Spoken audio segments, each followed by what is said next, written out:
Hello, welcome ladies and gentlemen to the very first week of Power Rankings for the Pokémon Invitational Cup Season 2, Week 1.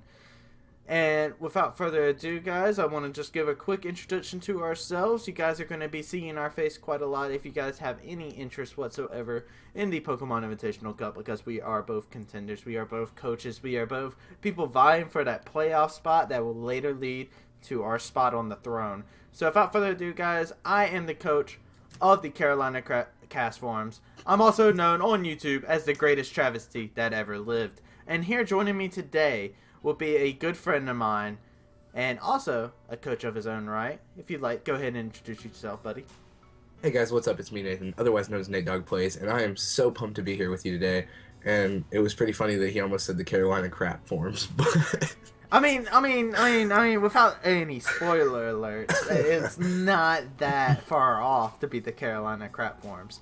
To say the least. To say the least. So, without further ado, before I get anything farther into these power rankings here, as you guys can take note of, we are both competitors. I cannot say that me and him will always be on power rankings. We do have analysts, but they are caught up with personal things, so you guys will probably be seeing some videos from them in the upcoming weeks. But that's not here and now. Here and now, you got the greatest travesty that ever lived, and you got the boy Nate Dogg, who lives in the infamy, the shadow of the Pokemon Garbodor. Now, without further ado, guys, we are going to jump into some power rankings. We're going to be going into the power rankings here, guys. So, how this is going to work, we're going to go one by one from the bottom up, and we're going to talk very briefly about the not the Pokemon, but the teams, and really what's kind of got them there. So, without further ado, are you ready for this, Nate? I'm excited. I'm ready to look at who's at the top and who's at the bottom. Alright, well, with that spoiler alert, we have the Carolina Castforms bringing it up from the rear. We're sitting nice in last place. Spoiler alert, we got 6-0'd. If you guys haven't watched the battle, watch it. It was a good battle, but unfortunately, you guys get the pleasure of hearing my side of the story. And my side of the story is I messed up team building super bad, so I deserve that loss. If I didn't mess up team building so badly, I actually would have been fine, and I probably would have actually returned with a 6-0. But mistakes happen, and I made my mistake at the most critical time. Anything you'd like to add, Nate? I mean, I'd like to say that within the battle, there were a lot of very, very methodical plays. I mean, if you look at the Clefable with the red card, that just completely takes out the Raikou, because it set up so much only to get swapped out because of the red card. That was one of the best plays I've seen, and one of the most well thought out plays, I guess you could say. And I guess it all comes down to not having an offensive move that was stab that you could use. But I mean, it was a very, very well fought battle on both parties' sides, and I mean, I guess it just came out to one winner and one loser. Yeah, and there was definitely one winner and one loser, but let's go ahead and go to the person who is the second loser inside. So, with that being said, we're going to go straight to Chester Chinchou's, and this man actually puts up a very decent fight, in my opinion. He actually played against Dan, if I remember correctly. And that is correct. Dan is, in my opinion, one of the people that is the hardest to prepare for in the league, because he just catches me off guard every single time I play him. And you could definitely feel that when it came down to Dan versus the Chester Chinchou's here, because it's just one of those things where it's just like, Dan's hard to prep for by itself, and then he just catches you off guard. After you feel like you have all the answers, he changes the question, and it's so freaking annoying. Yeah, he's very sneaky with the way that he battles. And if you watch any of his battles from last season, he was very, very tricky in how to predict for him. So it just makes sense that he brought that back this year in this season. And I mean, Chester Chinchou's new team to the franchise. I'm actually looking forward to seeing more things come out of him, to be honest with you.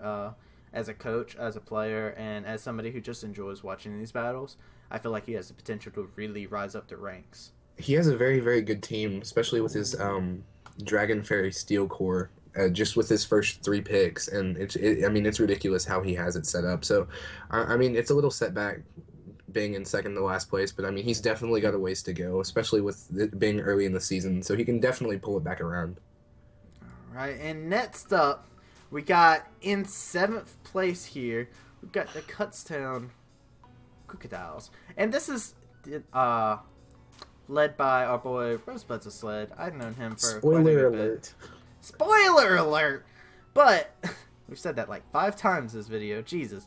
But I was hoping you were making a reference to Zach, and I was like, I was just really waiting for wasn't. it. I'm just used to it. It's been built into my brain to yell spoiler alert. Thanks. But spoiler alert, Zach actually lost his battle this week in a very good matchup, in my opinion. I feel like he didn't actually go down without a fight, and Not at all. I mean, he went against who? Juan and the Amityville Haunters. And I mean, he brought a team full of Juan nicknames, so That was so funny. Oh my gosh, I laughed so hard watching that. But in terms of competitive play, I mean, he came in with a strategy. He went for it. It's just that one was able to come out ahead, and at the end of the day, you could say there could only be one. I think one of the biggest things in this battle, if I believe it came out like 37 to 39 turns, if I remember correctly, but it was a very, very well thought out battle on both parts. But I think the biggest factor in this battle was that around, I think it was turn 37, I think it was 39 turns total, but at turn 37, Zach had set up and he had Rain Dance up for his Mega Swampert, but at turn 37, the water and the rain just decides to end, giving Juan's Infernape the ability to clean up, and it just takes away the speed from the Mega Swampert, which was at most the fall for Zach and the Cutstown Crocodiles. And then we have tied in 7th place. We've got the Dallas Darmanitans flare blitzing their way into 7th, tied together with our boy Rosebud's a Sled. And it was a very interesting battle because this is a battle I really wanted to keep my eyes on. Just because Jim was 2nd place. He was the runner-up in Season 1. So he's automatically going to have eyes on him, especially since he spent the majority of Season 1 saying, guys, I am garbage and I'm going to get last place. Freaking Jim. He was hustling, and now he can't do that this time. He's not packing hustle. Mamoswine does not get hustle as an ability, so I don't know what kind of potato he thinks he is, but he needs to stop that. But you had a very interesting matchup against him as well, and you were actually in that matchup, so I want you to kind of talk about what you felt like in that battle. Okay, well, starters off, like the teams that we both brought were, I for the most part, I picked exactly what he was going to bring, and he picked exactly what he knew I was going to bring, so it was a very fair match on both parts. I think the biggest factor in this was probably the burn by the Magmortar, because the Magmortar took out, I believe 3 Mons just with burn, and at the very beginning of the match, the Porygon 2 went out for the Dallas Darmanitans, which was making it very difficult to take these special attacks, and ultimately that was our downfall, because at the very end it came down to a Choice Scarf Gengar, and there was nothing to take it because all I had was a physically defensive Cofagrigus and a Hydreigon who had taken too much damage to be able to resist the final attack and kill the Gengar. So in the end, it ended up with a 2-0 and a very good game to the Meath Mamoswines. Alright, with that being said, we have our surprise addition to the league. We have the Detroit Steel Wings, which is coached by Crimson Seabad. This is actually a team from the GBA, and he actually had probably the hardest week 1 in my opinion. Definitely. Just because he's going against somebody who was tested. We're talking about the real Judy and the Denver Bloodswolves, and he had one of the roughest matches, but they definitely, if you guys haven't watched this match, do yourselves a favor and go watch this match, because this is actually, I think this is the closest battle to happen in week 1, and it is such a good battle between both competitors. He actually ended up having to draft leftovers, but I mean, this man's got Mons like Kieran Black, Mega Gardevoir. Like, just saying those 2 Mons make me quiver, honestly. So it's going to be very interesting seeing how he progresses from this. He's not too far behind the pack. He's in the middle of the pack, and he, like I said, he had one of the hardest matchups. I think one of the biggest factors in this battle was that the Denver Blitzels and the Real Judy had some very, very bulky Mons that could take the hits from some of the hard-hitting Mons that Crimson and the Detroit Steel Wings had, and it just it ended up being the fact that he didn't get to draft, especially the Mons that he wanted. Now, he does have a good team, don't get me wrong, but given that he wasn't there for the day of the draft, he didn't get the exact Mons that he probably would have wanted on his team, and that kind of was his downfall, and it came down to a 1-0, which was probably one of the biggest factors in this, because I know Crimson's probably thinking, I was that close to beating last year's champion.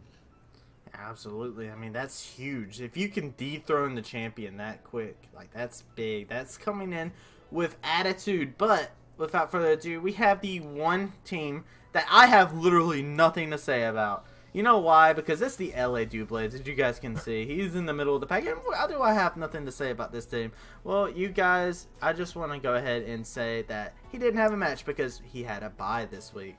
So, he chilled back. He sipped on some brewskis and all that cool stuff. And he just watched everybody else duke it out. Everybody came out with black eyes. And now he's just chilling in the middle of the pack. Just like, what's up, guys? What's up? I'm in the middle of the pack. Automatically, I'm starting off strong.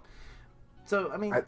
I think that it kind of gave Carson and the LA Dublades an edge because they got to see the battles and they got to see the battle styles of all the new the coaches this season.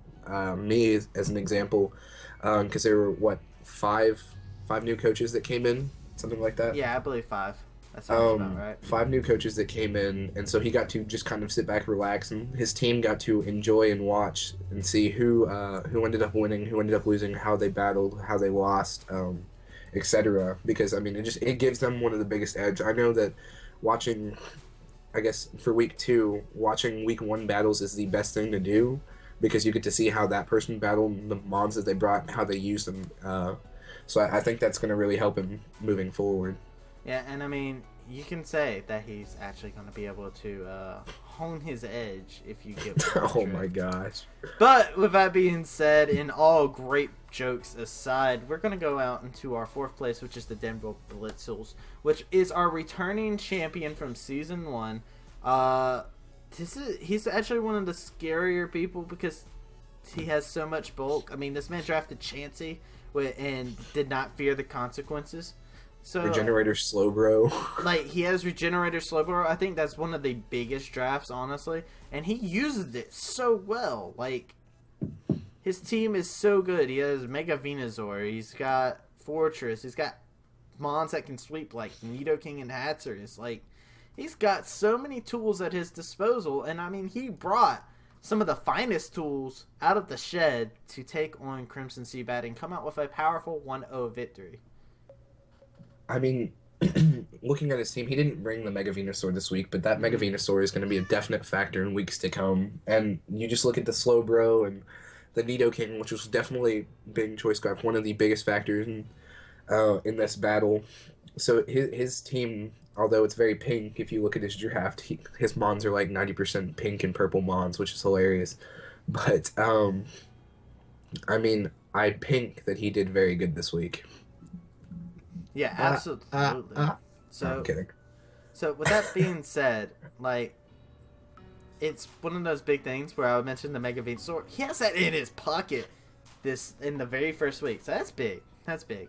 It's very big. With that being said, we're going to go ahead and go to the man who beat you, Potato Jim, in the Meat Mama Swines. Now, this is something that I found very interesting because you talked very briefly about it.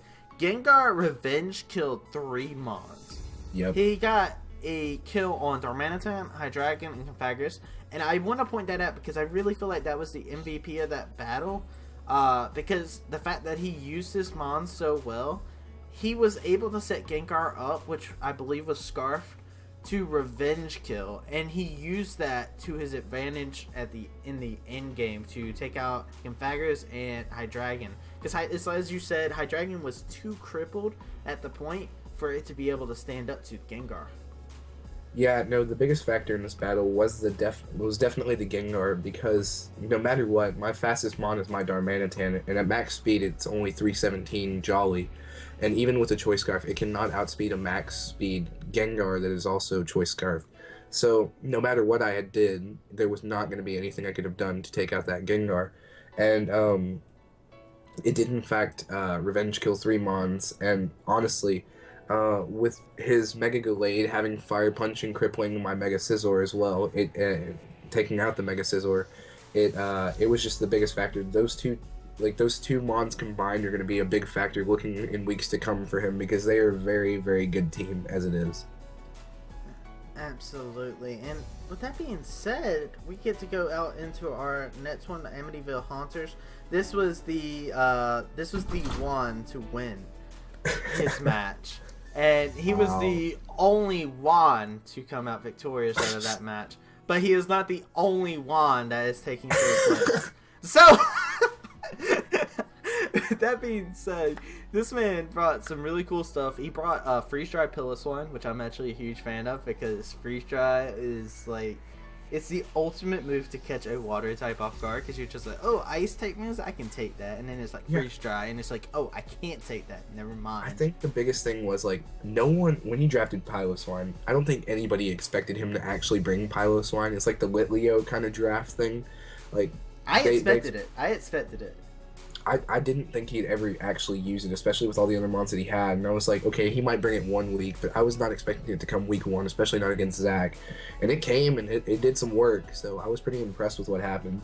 And I do have to say, I mean, his Infernape came up clutch. I do have to say that I have a little bit of a fear for him going forward because his Infernape didn't carry Fire Stab, which it was a mistake that I made. Now, he still was able to proceed and not get 6-0'd like I did, but he definitely was in a bad situation where he could have probably just killed off Whimsicott, and he probably could have finished with a better differential. But yeah. I mean, it's at the end of the day, a W is a W, so it's a little bit of caution that I have there. But with that being said, I mean, I don't know, man. I'm cautious about it, but let's see if he can able to pull out a good run here, and maybe, who knows, maybe he'll hold a title up over his head and call himself Quan Cena. Now, with that being said, we're going to go ahead and go out into our next one, which is going to be the Bury Butterfreeze, coached by Nyson Hawker. Now, Bury Butterfreeze is very interesting to me, just because this is Dan, and I talked about it very shortly, where his battle style is completely off the wall, where he just plans really weird crap and it all works out in the end. And I find that very interesting because he played really well in his match, and I'm a huge fan of the fact of how he used Cincino in his match. Any thoughts? Nate? Hello? Alright, so it looks like Nate actually DC'd from the Skype call, which is very interesting. So with that being said, I'm going to continue going through this, and basically one of the interesting things that went on through it is Cincino was able to get rid of Galvantula, and I think that was a huge thing. He predicted the Galvantula well, and Galvantula is very easy to build for, I feel like, because it's going to be Focus Sash, and you're able to hit it with a multi-hitting move and it will die. Excadrill was a good revenge kill mon that he had, and then Manaphy was pretty clutch in my opinion, just because it was able to help out the main problem. But Muck, at the end of the day, who I don't think many people thought was going to happen, it was just able to pull out clutch there, as Nate is trying to jump back into a call. Let's see if we can get him back in here real quick, ladies and gentlemen.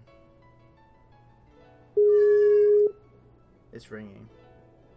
It's ringing. If he doesn't pick up soon, I'm just trying to get the call. Okay. So he's having internet issues, guys, so I'm just going to continue the rest of it from here. So with that being said, the Bury Butterfrees, I do feel like definitely pulled out a upset with the Muck. I just don't think anybody really predicted Muck to do anything. So that's how that one worked out. And next, last but not least, we have our number one, the man who was able to beat me, Cape Arbox. And while I say my team building was bad, it's not like he didn't play well. He brought Raikou. He was able to set up, and he took advantage of my red card being gone and the fact that I didn't have stab. I feel like that was probably the big thing. He's one of the newcomers, and he definitely showed some competitive fire in him because he was able to really show that he is here, and he is here to destroy people, take everybody down. He brought Arcanine, which I know he was planning to wall and burn Mega Metagross with. Alamoa took freaking stored power setup from like a Fable, like so well. Deontay didn't really able to do anything, but then again I had Mega Metagross, so it's one of those mons that's really hard to play with Mega Metagross because BP Okos, even if he was like fully defensive. And it's just like one of those things where it's absolutely crazy. And we have Natedogplays again. Alright, my bad. It was a total internet error, and that's just kind of how it goes. But we're talking about number one here now. I went ahead and I continued to go through, and we're on number one. I'm talking about Amityville, not Amityville. I'm talking about the Cape Arbox, the team that 6-0'd me, that is sitting nice and pretty at number one. So, yeah, no, I mean, it was definitely a well-drafted team, and again, I'll emphasize the many good plays that were that happened during the time of the battle. Now, the 6-0 was kind of a thing that could have been avoided had the team building been a little bit more well thought. I guess it wasn't something that could have really.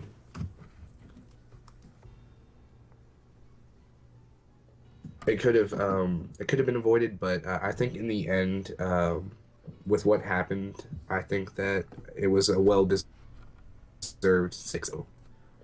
Absolutely. I'm not upset about it at all. I'm happy that I lost to him.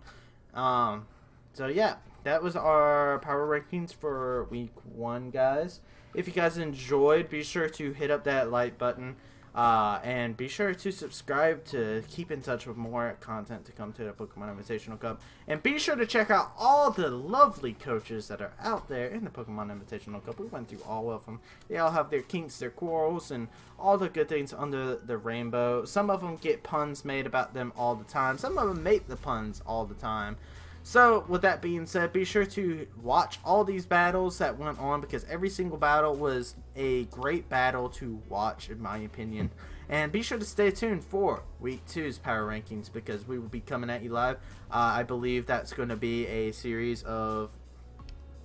I will be here for the Power Rankings for Week 2. And Nate Dogg might come in. He might say hi again. He might... It depends on his internet, honestly. If his internet allows him to stay into the call, it really does, though.